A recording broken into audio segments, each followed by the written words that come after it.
Olá, bom dia! Olá, bom dia a todos. Obrigada pela companhia aqui com a gente nessa manhã de domingo. Vamos aos assuntos do programa de hoje. Turismo rural diferente em Londrina, sensitivo de experiência. Turismo de experiência, então, é um projeto do próprio Emater IDR, né, que visa trazer o público para a área rural, conhecer a rotina do produtor rural. A emocionante história do agricultor Márcio de Guarapuava. Na verdade, eu não tenho, até agora não encontrei limitação aqui, sabe? Todo o trabalho do sítio eu dou conta. Bloqueios na BR-277 compromete o escoamento da safra. Os produtos agrícolas, eles são, falando português claro, comida. Então eles não podem esperar. Pomares urbanos, o plantio de árvores frutíferas em espaços vazios na cidade de Maringá. Providencialmente plantamos árvores diferentes para as crianças conhecerem. No momento Safra de Verão 2022-23, pesquisador da Embrapa orienta a escolha correta de plantas de cobertura após a colheita da soja. Como é que a gente pode encaixar as plantas de cobertura nesse modelo de produção? O primeiro ponto seria o milho segunda safra consorciado com as braquiárias. E no Sabor da Terra desse domingo, a receita de um delicioso bacalhau português. O programa RIC Rural está começando.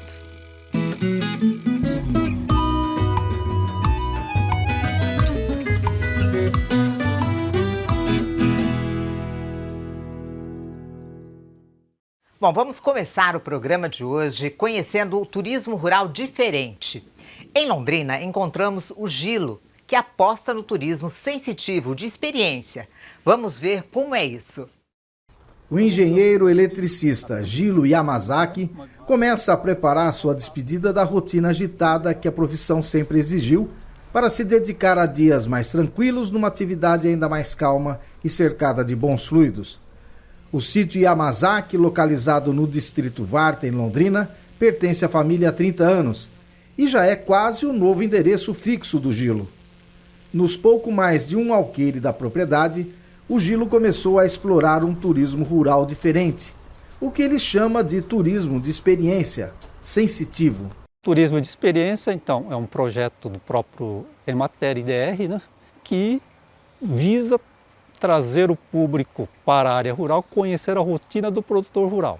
Desde o princípio, a produção, conhecer a cada variedade, plantas, como é que se produz e dar a oportunidade de interagir com o produtor. Eu posso dizer que aqui o turista realmente tem uma experiência sensitiva, né? Até porque temos aqui muitos pássaros, um cantar das aves maravilhoso, né? Perfume das matas, das flores, coisa incrível, sem igual. O Recanto Vida Simples é um lugar que transmite muita paz e descanso. A cultura oriental marca sua presença em vários locais da propriedade. Na plaquinha que dança de acordo com o vento, na arquitetura de uma espécie de templo e no tanque das belas carpas, onde um curioso aquário que fica acima da superfície da água chama a atenção por se tornar uma vitrine para esse simbólico peixe oriental que representa prosperidade e longevidade. A simplicidade do local foi inspiração para o nome do Recanto Vida Simples. Fiquei pensando em um nome, né? E de repente me surgiu Vida Simples. Ora, nós vivemos, né, de uma forma tão simples e eu acho que a vida simples combina muito bem com a nossa história também. E o próprio ambiente, o local, com bastante simplicidade, achei que cairia bem. E estamos bem felizes com a escolha. Muita natureza e muitas árvores frutíferas, mas uma das grandes atrações do recanto são as pitaias, onde o Gilo é pioneiro em produzir essa fruta, que hoje é orgânica e certificada pela rede Ecovia. Através de recursos governamentais, um trator novo foi incorporado à frota do sítio e painéis de energia solar foram instalados para reduzir custos e facilitar a lida na propriedade. Estruturas conquistadas recentemente, mas que para o produtor tudo começou foi com as pitaias. O início de tudo isso foi as pitaias, né? Até porque eu sou um dos primeiros produtores de pitaia e os primeiros certificado orgânico também, com a produção com pitaia de sabor assim incríveis, né? Isso começou a encantar as pessoas. É onde começamos a trabalhar o turismo, fomentar o turismo, né? O Recanto Vida Simples recebe os turistas de forma agendada. Chegando lá, o visitante participa de uma visita guiada em toda a propriedade. Nós trabalhamos com agendamento e aí fazemos uma visita guiada de 2 horas, onde nós fazemos um tour pela chácara e conversamos, apresentamos o que nós fazemos, o que temos e vamos trocando ideias durante essas 2 horas. Ao final, né, tomamos um lanchinho, um suquinho de pitaia, né, onde nossa vedete, né, é a pitaia. Grande parte sai assim encantados, né? Alguns dizem assim, que fim de semana mágico, que tarde mágica. Ah, eu vou trazer minha mãe, vou trazer meu tio, vou trazer meu pai. Isso é muito comum. Para o Paulo, do IDR Paraná, são várias as qualidades do Gilo, mas algumas se destacam, como a generosidade e competência. Vejo o Gilo como uma pessoa extremamente, um agricultor extremamente dedicado. Ele não tem medo de transmitir o seu conhecimento, ele não vê concorrente nenhum, ele sempre ajuda as pessoas. Nós do IDR recebemos muita ajuda dele, nós trabalhamos sempre em exposições juntos, nós estamos sempre juntos, sempre conversando e todo o conhecimento dele, até hoje ele nunca negou de transmitir. Isso para mim, eu acho que é fantástico, porque às vezes as pessoas guardam para si o conhecimento, pois morrem com o conhecimento. O Gilo não, o Gilo é diferente. Ele trata as pessoas muito bem, ele leva o conhecimento que ele tem porque ele quer que reproduza o conhecimento. Ele é um professor da natureza.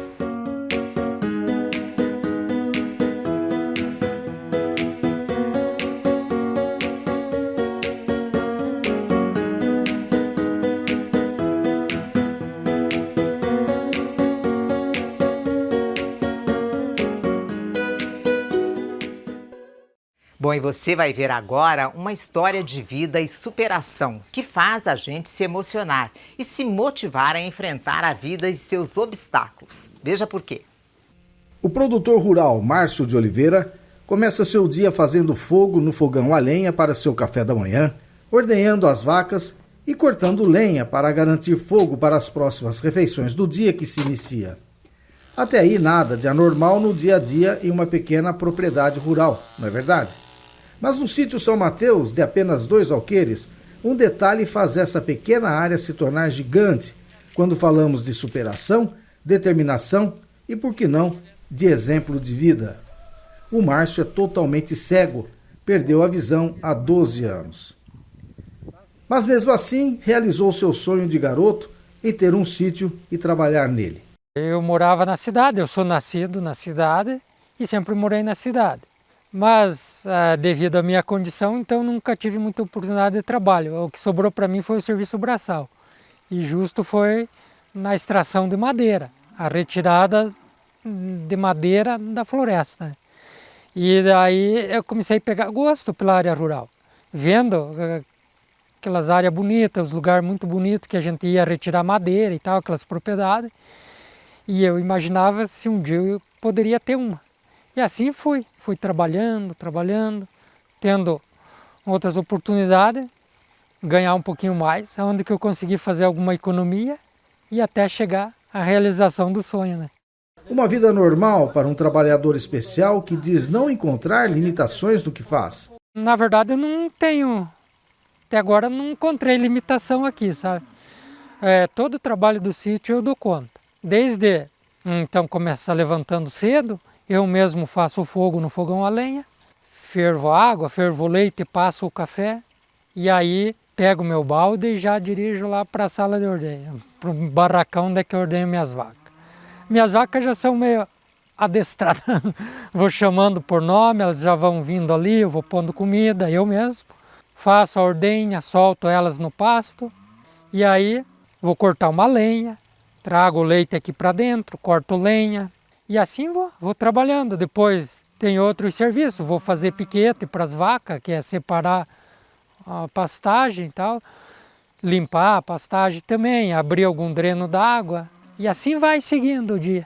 A principal atividade econômica do sítio São Mateus é a agroindústria, onde o Márcio, junto com sua esposa Dona Cirlei e do filho Marcelo, produz bolachinhas de polvilho, receita antiga passada de mãe para filho. As bolachas surgiu quando a gente veio morar no sítio, logo em seguida, então vamos produzir, né?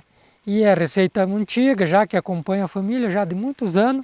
E eu aprendi com a minha mãe, ajudava a mãe a fazer, então eu aprendi. E aí comecei a fazer em pequenas quantias, sovando na mão, assando ali no fogão a lenha, dentro de casa e tal, e levando para a cidade. Cada vez que ia para a cidade, levava um pouco e vendia. Vi que dava certo e é uma atividade gostosa de fazer, muito bom, né? E assim eu fui trabalhando até chegar na agroindústria. O Márcio age como uma pessoa normal como é e acredita que as dificuldades, nós mesmos é quem as criamos. Eu acredito que as dificuldades é a gente que cria, sabe? Deus já deixou tudo pronto, é só você saber usar, saber viver a vida que Ele te deu, né? E conviver no mundo que Ele deixou pronto para você, né? E com essa filosofia de vida, ele pensa em ampliar o seu negócio. Penso em ampliar até, né? Quero ver, vou testando minhas limitações até onde que eu posso ir. Essa continuidade e ampliação da agroindústria está na boa comercialização das bolachinhas na cidade e também através de um programa da Prefeitura de Guarapuava. A comercialização do Márcio é feita através da sua venda mesmo na cidade, na qual ele vai uma vez por semana fazer essa venda direta, bem como num programa da Prefeitura Municipal, na qual há a troca de produtos recicláveis, embalagens, enfim, por produtos da agricultura familiar. A perseverança e superação fizeram do Márcio um produtor referência e campeão na sua atividade. Ele não só tem as suas atividades, como todo produtor rural, mas quis se dedicar a uma atividade em específica na qual ele consegue a sua renda, que é a agroindústria. Então esse amor e essa dedicação e a vontade de se superar frente às dificuldades é o que fez ele com certeza ganhar esse prêmio.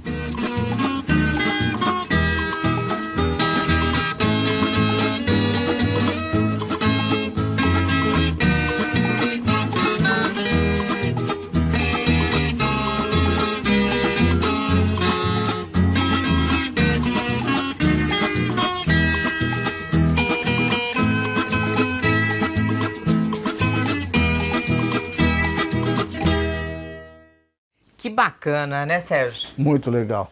E o legal ainda, Rose, que quando nós estivemos lá, eu e o Renato, o Márcio disse pra gente que a dificuldade não existe para ele. E quem cria essa dificuldade é a gente mesmo. E que há necessidade, no caso dele, que ele coloca como meta na vida, de sempre se reinventar. Que lição, né? Muito bacana. Bom, e vamos aos preços agrícolas. O café em coco, R$ 16,75 o quilo. O café beneficiado, R$ 1.020 a saca, preços em Maringá e Londrina. O arroz, R$ 110 a saca em Ibaiporã. O feijão carioca, R$ 400 a saca em Campo Mourão, R$ 420 em Ponta Grossa. E o feijão preto, R$ 310 a saca em Ponta Grossa, R$ 270 em Campo Mourão. Nós vamos para um rápido intervalo e voltamos mostrando pomar urbano na cidade de Maringá. Bloqueios na BR-277 comprometem o escoamento da safra. Ainda hoje, no momento da safra, pesquisador da Embrapa Soja orienta como escolher a planta de cobertura correta após a colheita da soja. E tem a receita de um delicioso bacalhau no sabor da terra.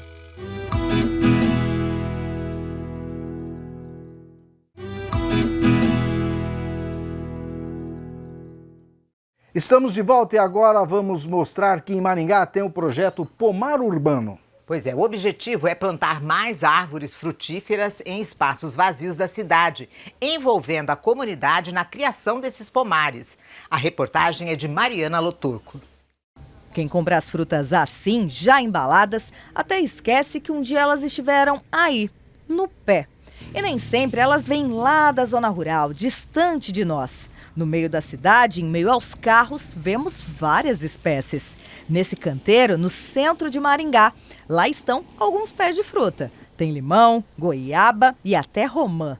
Mas esse não é o único lugar na cidade com um pomar. Estamos no Bosque das Grevilhas, Zona 5, em Maringá. Aqui, como as espécies que dão origem e dão nome ao bosque estão morrendo e sendo retiradas, voluntários têm plantado novas árvores, dessa vez frutíferas, como esse pé de limão. E tem mais, tem pé de manga, de acerola. A intenção é transformar esse local em um dos maiores pomares urbanos do Brasil. Agora, vamos para um ambiente um pouco diferente. Lugar com livros, crianças e muito aprendizado. O projeto Pomar Urbano vai plantar árvores frutíferas em escolas municipais. A ideia é que as crianças cuidem das árvores. Elas também vão poder conhecer frutas bem diferentes, que normalmente elas não encontram no mercado. Nós providencialmente plantamos árvores diferentes para as crianças conhecerem. Por exemplo, aqui nós temos ingá, araçá, grumichama, cereja. Então, árvores assim, onde os professores vão poder trabalhar de forma pedagógica o conhecimento dessas frutas. As árvores estão bem jovens, é verdade, mas em breve elas vão crescer e tornar o ambiente muito mais acolhedor. Para as crianças, o pomar vai fazer toda a diferença. Esse ano, serão implantados 10 pomares urbanos, parecidos com esse. Então nós tínhamos uma demanda de árvores frutíferas dentro do viveiro, que não pode ser plantado na calçada, a gente precisava de espaço no viveiro, precisava também dessa interação das crianças com as árvores, então nós juntamos tudo isso no projeto Pomar Urbano. E principalmente nesse período que nós estamos, onde as crianças têm pouco contato com a natureza, com frutas aí direto do pé, então isso vai ser muito importante para o desenvolvimento delas. Bom, e você vai ver agora que o bloqueio na pista da BR-277, sentido Curitiba Litoral, por causa do afundamento de pista, já está preocupando o setor do transporte, principalmente do agronegócio. Pois é, por conta dessa interdição, o escoamento da safra, bem na época de colheita, está comprometido. Vamos ver. A super safra no Paraná se tornou agora motivo de preocupação. Só no corredor da Cotriguaçu são 2.000 caminhões que chegam por dia. Os produtos agrícolas, eles são, falando português claro, comida. Então eles não podem esperar. Eles não podem esperar por essa questão também, fora a questão do custo. Eles têm que ser exportados, eles têm que ser movimentados, eles não têm muito tempo para poder ficar armazenado. A produção da região oeste precisa atravessar o estado para ter o escoamento. Em época de safra, com volume maior, está se tornando inviável por causa da interdição da rodovia. Situação que já era complicada ficou ainda pior. O gerente-geral do terminal portuário da Cotriguaçu, Rodrigo Bufara Coelho, alerta que os impactos negativos já começaram a acontecer. As cooperativas estão sim sentindo fortemente o impacto, tanto nos grãos, no escoamento da safra de grãos, que está fortemente abordado pela mídia já, mas também pelo escoamento da safra da carne animal. O Porto de Paranaguá é o porto que mais exporta carne de frango no Brasil. Nós estamos falando aí, só do nosso grupo de cooperativas, de mais de 6.000 containers por mês. Para se ter uma ideia, essa situação tem afetado inclusive as ferrovias. Esse terminal de containers aqui em Cascavel já tem sentido um impacto de pelo menos 30%. Isso porque depois que eles são descarregados no Porto de Paranaguá, o retorno acaba sendo pelas estradas. Hoje o contêiner, se ele for pela ferrovia, ele leva 6 dias para chegar em Paranaguá. Se for o caso que o navio estiver meio apertado para sair do navio, tem que descer pela rodovia. Rodovias, em 12 a 15 horas, o caminhão está lá em Paranaguá. Só que com essa situação da rodovia estar interditada, pista simples, em alguns momentos está interditada o tempo todo, às vezes não chega no dia certo. Então impacta também a saída do produto, perde o agendamento de navio, acaba prejudicando a cooperativa, o cliente final lá do outro país que está esperando esse produto aí. Os locais de armazenamento de grãos estão praticamente sem espaço para receber outras colheitas, o que gera atraso. A alternativa encontrada é enviar essas cargas para os portos de Santa Catarina e de Santos. O problema disso é o impacto financeiro. O aumento de custos ele é brutal por parte dos exportadores e também por parte dos navios. Então, não há outra forma a não ser procurar alternativas. Bom, e segue a colheita da soja no Paraná com dificuldades aí em função da chuva. Vamos às cotações. O milho, R$ 74,00 a saca em várias praças do estado. A soja, R$ 148,00 a saca, média estadual. O trigo, R$ 89,00 a saca em várias praças do Paraná. E a tonelada da raiz de mandioca, R$ 1.070,00 em Paranavaí, R$ 1.170,00 em Umuarama. Nós vamos para mais um rápido intervalo. E voltamos falando de plantas de cobertura depois da colheita da soja, com o pesquisador Alvadi Balbinotti, da Embrapa, no momento da safra de verão 2022-23. E hoje a nossa receita é do bacalhau português, o bacalhau Gomes de Sá, no sabor da terra. Você não pode perder.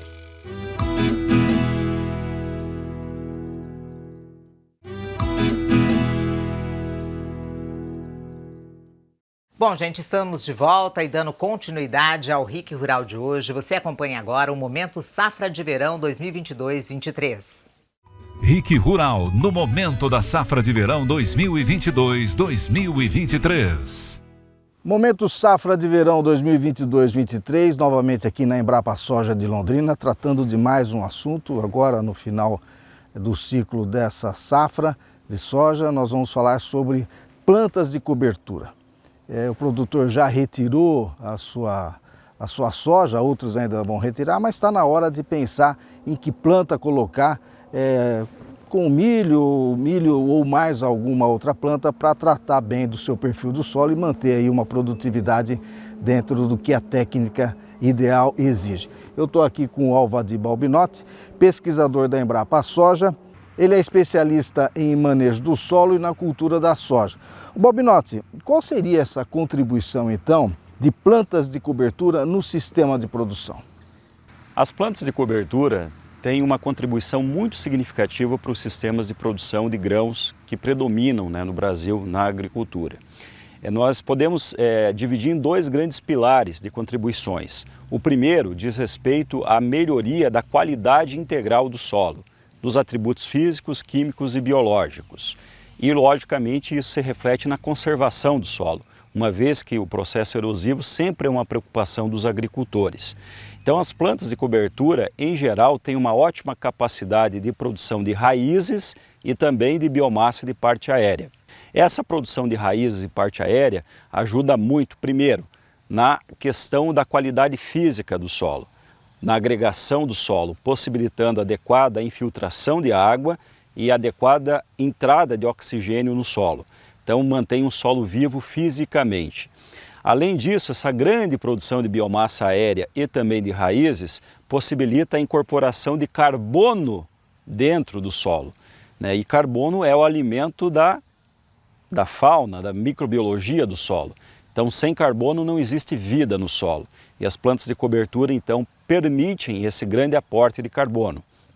Inclusive, tirando o carbono que está da atmosfera e colocando no solo, o que é muito bom também para reduzir a emissão de gases de efeito estufa. Uma outra contribuição muito importante das plantas de cobertura, se nós pensarmos nesse pilar de qualidade de solo, é toda essa questão de ciclagem de nutrientes, Ou seja, colocando nutrientes que estão na superfície para profundidades maiores e também trazendo nutrientes que estão em profundidades que em geral a soja, o milho e o trigo não conseguem acessar, trazendo para cima e fazendo essa ciclagem. Então isso é muito importante, porque uma vez que quanto mais a gente utilizar o mesmo fósforo, o mesmo potássio, o mesmo nitrogênio para a produção de biomassa, para a produção de grãos, mais eficiente é o sistema em termos de utilização dos nutrientes. E a gente sabe que adubos sempre é um item de custos de produção muito significativo para os produtores. Além desse pilar de qualidade e conservação do solo, que é muito importante, as plantas de cobertura em geral, quando rotacionada com as culturas comerciais, também podem favorecer o bom controle fitossanitário, ou seja, quebrando o ciclo de algumas pragas, de algumas doenças, reduzindo o banco de semente de algumas plantas daninhas, o que também é muito importante para a sustentação dos modelos de produção ao longo do tempo, não só no curto prazo, mas também no médio e no longo prazo. Nós estamos vendo a braquiária aqui atrás de você, nesse campo aqui experimental da Embrapa, aqui em Londrina, e a braquiária é uma importante cobertura para o solo, Por quê? Sem dúvida, a braquiária é uma das plantas de cobertura que também serve como fonte de forragem para os animais, em sistemas integrados, por exemplo, e é um exemplo de uma planta de cobertura que pode ser ajustada dentro dos sistemas de produção, contribuindo sim para toda essa melhoria da qualidade do solo e toda essa melhoria do sistema fitossanitário de manejo. Se a gente pensar em qualidade do solo, veja, se eu tenho uma braquiária com esse padrão, obviamente eu não vou ter praticamente erosão em chuvas torrenciais com uma cobertura dessa. E o grande destaque da braquiária não é o que a gente enxerga do solo para cima, é o que a gente tem embaixo do solo. Um sistema radicular muito agressivo, muito vigoroso, e nós podemos até observar aqui, né, nessa pequena trincheira, como é o sistema radicular da braquiária. Então ela tem um crescimento muito denso de raízes, e essa braquiária seguramente ela está com raiz aí até 2, 3 metros de profundidade. Então essas raízes dessa cultura de cobertura propicia primeiro uma adequada agregação do solo. O solo ele tem que formar grânulos de 1 a 4 centímetros, que é onde vai estar retido água, onde os micro-organismos vão atuar, até mesmo depois dessas raízes se decomporem como fonte de energia para os micro-organismos ou até mesmo para minhocas, corós, que são elementos biológicos importantes para a qualidade do solo. Um outro ponto muito importante é, quando o produtor realiza a dessecação de uma cultura de cobertura como essas raízes elas vão se decompor, elas vão apodrecer. E nesse apodrecimento vai criar aquilo que nós chamamos de bioporos contínuos, né? Que são como se fossem canículos, né?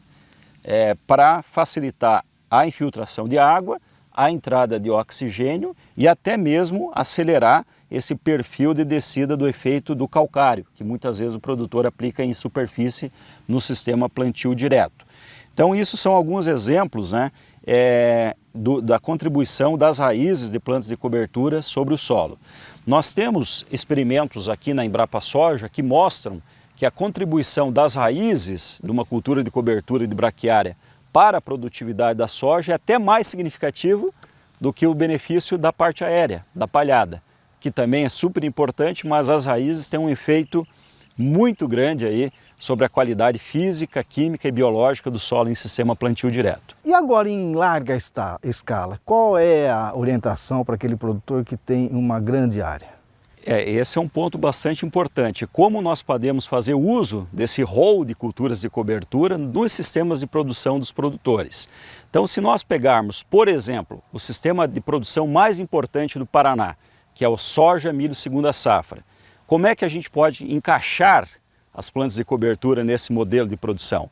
O primeiro ponto seria o milho, segunda safra, consorciado com as braquiárias. Então, eu estou inserindo uma cultura de cobertura no sistema de produção para se ter esse benefício, nesse caso, mais em termos de qualidade e conservação do solo e também redução de plantas daninhas como buva, capim amargoso, não abrindo mão de se ter a soja e o milho, o que é bem interessante, né? Porque o produtor também ele precisa ter rentabilidade no sistema de produção. Então, eu preciso compatibilizar a rentabilidade no curto prazo com as melhorias das plantas de cobertura. Um outro exemplo, considerando esse modelo de soja, milho, segunda safra, a cada 4 anos o produtor utiliza 3 anos com milho segunda safra e 1 ano ele deixa de utilizar o milho segunda safra e entra como uma cultura de cobertura como uma braquiária rusesiensis de inverno, para melhorar essa qualidade do solo. Então isso também é bastante importante e pode ser feito inclusive naquelas áreas que o produtor vai ter que plantar o milho segunda safra muito tarde, aí ele deixa de plantar esse milho segunda safra e entra com uma cobertura. Então veja, ele não abre mão da soja na primavera-verão e a cada 4 anos ele tem 3 anos de milho segunda safra e apenas uma entre safra da soja com a braquiária. Agora, se a gente pensar na região mais fria, em que o modelo de produção mais preponderante é soja na primavera-verão e trigo no inverno, geralmente nós temos uma janela entre a colheita da soja, feita ali em fevereiro, início de março, até o plantio do trigo, por vezes lá em maio, até junho, né? Nas regiões mais frias. Então isso cria uma janela. E se a gente deixar sem cultivar essa janela, o solo fica exposto à erosão, emergência de plantas daninhas, não temos aí crescimento de raízes, não temos produção de parte aérea, palhada, etc. Aí é uma oportunidade boa nessa janela da gente colocar culturas de cobertura de crescimento rápido. E aí as duas alternativas que hoje nós temos mais interessantes, sem sombra de dúvida, é o nabo forrageiro e o milheto. Então são culturas aí de outono, vamos dizer assim, com rápido crescimento, que vão preceder o trigo. Claro, manejando bem essa palhada para ter uma implantação adequada do trigo. Então esse é um outro exemplo que pode ser usado em larga escala e já vem sendo usado, né? Que é bastante importante nesse uso de coberturas. E aí, se nós formos pensar agora na região noroeste, por exemplo, do Paraná, né? Que é um clima quente, solo arenoso, aí nós podemos fazer o uso das plantas de cobertura, que também são ótimas forrageiras, como os pânicos, as braquiárias, e sistemas de integração lavoura-pecuária. Então, os animais vão pastejar essa biomassa, com todos os benefícios que isso pode trazer para o sistema, associando isso, por exemplo, com a cultura da soja. Então, esse é um outro exemplo bastante importante de sistemas de integração lavoura-pecuária. E também nas regiões frias, nós podemos também ter integração lavoura-pecuária, sobretudo tendo culturas de verão, primavera e verão, como soja, milho, feijão, e no outono e inverno temos forrageiras ótimas, como azevém, aveia branca, aveia preta, que são ótimas plantas de cobertura, e forrageiras também. RIC Rural, no momento da safra de verão 2022-2023. E chegou a hora do Coisas da Roça.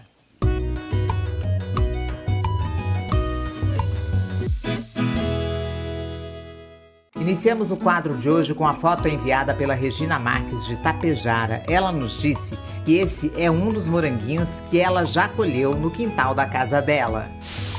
Já o Decter, de São Paulo, registrou esse belo momento com a filha dele, a Gabriele. E ele disse pra gente que ela teve bastante trabalho para tirar a tilápia d'água. E olha só, esse pé de jaca está carregado. Quem enviou essa foto foi a Rosália Lopes de Arapongas. E a Vardesita de Curitiba enviou as fotos do sítio Torrão de Ouro, que fica em Baiti. E quem está participando novamente do quadro é a Cleusa da Costa, da cidade de Campo Mourão. Na imagem, ela nos disse que são apenas 2 pés de couve e que deu para distribuir para toda a vizinhança.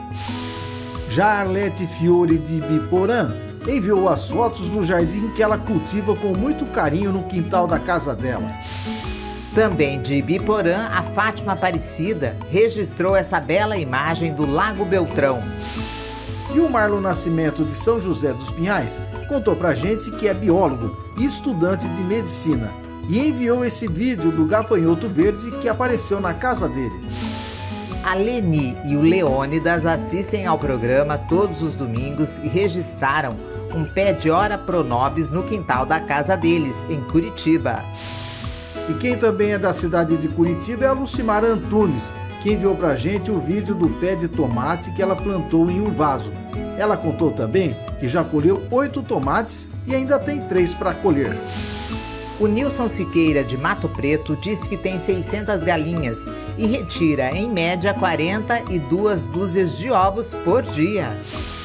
O quadro Coisas da Roça vai ficando por aqui com a imagem da framboesa que a Elaine Pires, de Foz do Iguaçu, enviou pra gente. Domingo que vem tem mais.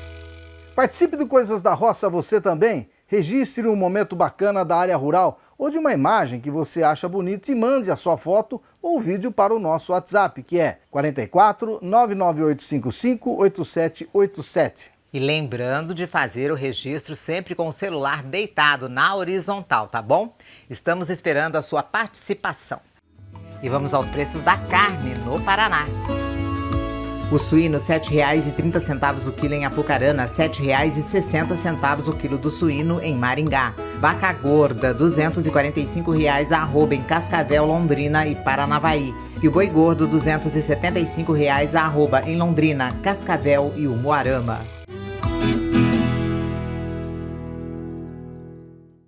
Estamos de volta e agora Sabor da Terra com a receita do delicioso bacalhau à moda portuguesa, nesse período do ano onde os peixes reinam nas mesas dos cristãos.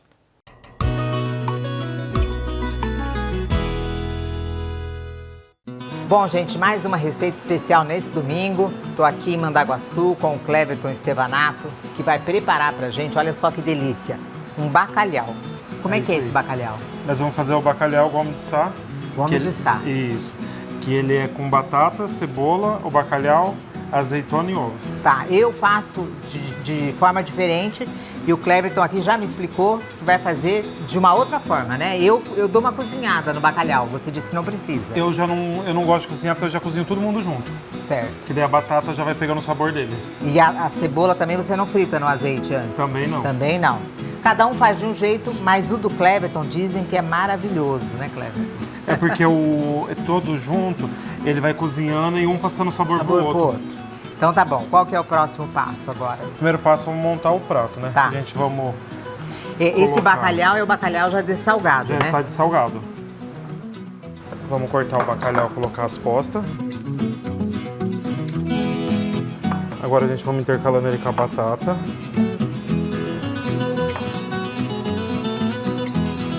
Agora vamos pôr a cebola. Aqui a gente colocamos 4 batatas grandes. E 2 cebolas. E 2 cebolas.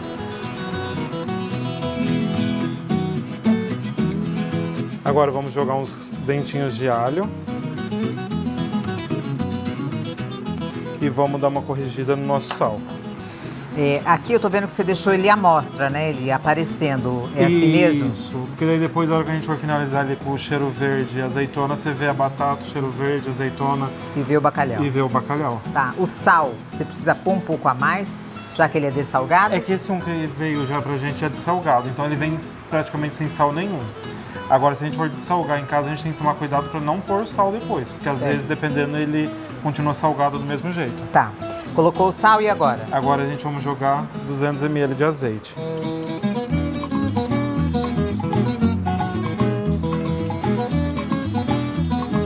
Agora vamos cobrir ele com papel alumínio e vamos pôr no forno de 45 minutos a 1 hora. Certo. Azeitona, alecrim e os ovos depois? Só depois.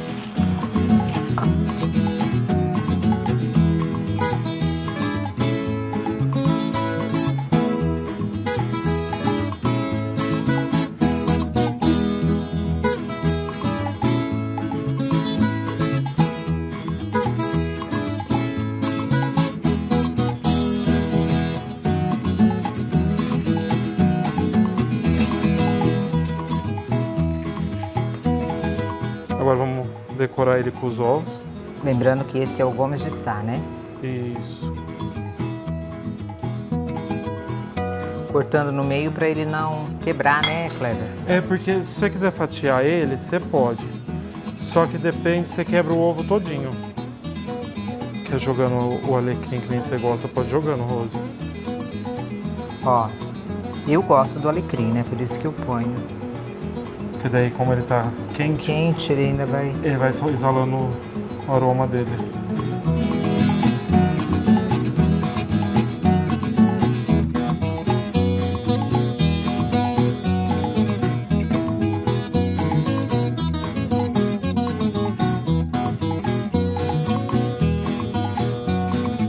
Bom, gente, chegou a hora de nós experimentarmos nosso bacalhau Gomes de Sá. Pedacinho aqui pra mim. Batata, ovinho, cebola que eu adoro. Tá ótimo, Cleverton. Olha o alecrim. Cheirinho muito bom. Azeitona, você também gosta, Cleverton? Gosto. Uma azeitoninha preta. Olha que lindo, gente, o nosso pedaço de bacalhau. As lascas vão soltando, né, Cleverton? Olha Sim. só, que coisa linda. O cheiro tá delicioso.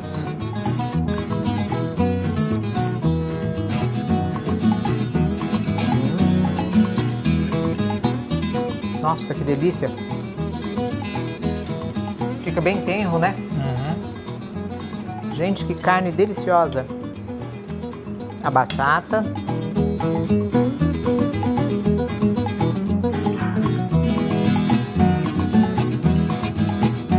Todos os legumes pegaram sabor, gente, do E você viu que bacalhau. a batata fica molinha.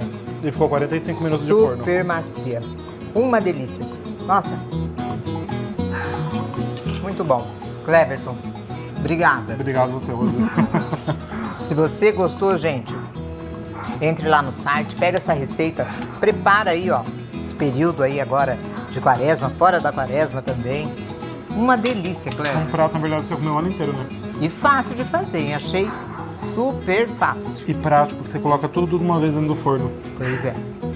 Obrigado. Obrigado a vocês, Rose.